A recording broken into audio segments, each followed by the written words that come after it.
डकई ना से गाँव लोक इनवल्व थे आज पर्यटन कहीं पुलिस जदि कहते एटा भाइराल केस माने भाइराल केसटा इम्पोर्टाट केस कहते जानी जो 25 वर्षर शासन करते बीजेडी सरकार आमको मु 6 वर्ष लड़ी बीजेडी सरकार सहित 6 वर्ष मत न्याय वंचित रखी थे जेहेतु नूतन सरकार आसिले आम भी आशा भरोसा नहीं कि बारंबार आसूचु 17 मास है आमर आशा अच्छी जे माननीय मुख्यमंत्री आम कथा शुणे आमको आज साक्षात करके आम जो पीड़ित परिवार अच्छु न्याय वंचित रही बहुत जघन्य अपराध बहुत जघन्य केस कार को माँ पुओ को हर को माँ घर मो छुआ को मो पाखु छड़े नहीं गले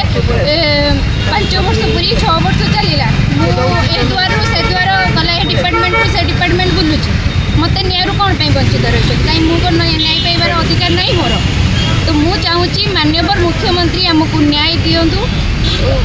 सबु परिवार आम पीड़ित परिवार जदि आमको माननीय मुख्यमंत्री न देखा करती आम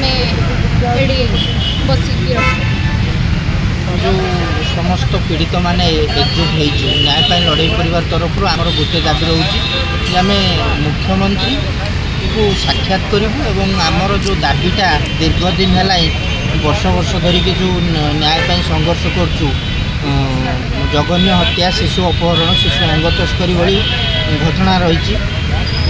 विगत जो सरकार थिला 24 वर्ष धरी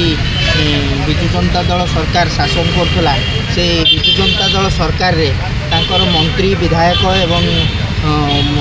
बड़ बड़ ऑफिसर माने ये सब घटना रे सामिल थिबा कारणरू आमे न्याय पाई पार नथिलु नूतन सरकार गठन होगा परे आमे भी थरे दिथर दाबी जणैछु किंतु जेहेतु नूतन सरकार सब व्यस्त बहुल भितर रही आम कथा को नजर देना से आम आज मुख्यमंत्री को साक्षात करूँ और मुख्यमंत्री को साक्षात करके एक दाबीपत्र दबू कि समस्त केसर गोटे निरपेक्ष तदंत करा जाऊ मुख्यमंत्री तत्वावधान कारण ये सब घटना प्राय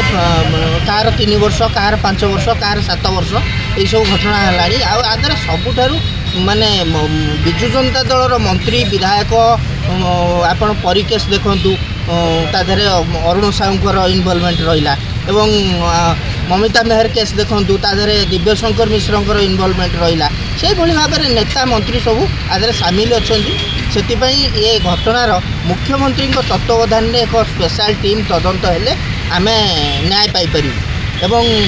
सब पीड़ित माने न्याय पाइपर न्याय पाई लड़ाई परिवार एतिकी दाबी जनाऊँ और मुख्यमंत्री को अनुरोध करुँचे जे आम दाबी शुणिकी आमको न्याय प्रदान करें।